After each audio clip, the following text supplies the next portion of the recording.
สบายดีมือนี้มาแจ้งโปรโมชั่นหรือว่ามาแจกมาแถมให้ลูกค้านั่นเองเนาะข้าวหลีสำหรับคนไหนที่สนใจเนาะอยากซื้อสินค้าใส่วันวาเลนไทน์นั่นเองเนาะปกติซื้อราคาปกติเนาะสั่งซื้อ10กล่องราคาปกติอยู่ที่5ล้านเนาะ490,000นั่นเองเนาะ490,000แล้วตอนนี้มีโปรโมชั่นมีแจกมีแถมเนาะสั่งซื้อ10กล่องมีส่วนลด 39%เนาะเพียงจ่ายแค่4ล้านเองเนาะก็ได้10กล่องไปเลยฟรีๆเลยเนาะเฮามีส่วนลดให้1,490,000เนาะสินค้ามีจำนวนจำกัดมีเพียงค่าสุดเท่านั้นเนาะลูกค้าคนไหนที่แบบอยากได้อยากกินราคาถูกแล้วก็สามารถที่แบบจับต้องได้เลยเนาะบอกไว้เลยว่าราคาปกติ10กล่องอยู่ที่5ล้านเนาะ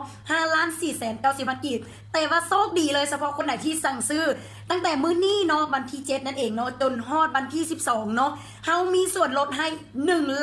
1,490,000กีบเนาะ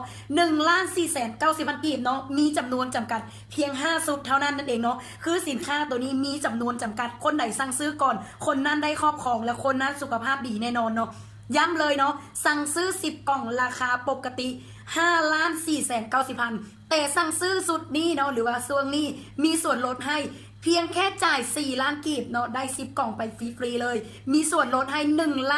1,490,000กีบเนาะย้ำลูกค้าคนไหนที่สนใจฮีบทักมาเลยฮีบอินบ็อกมาเลยเนาะสินค้ามีจำนวนจำกัดเนาะ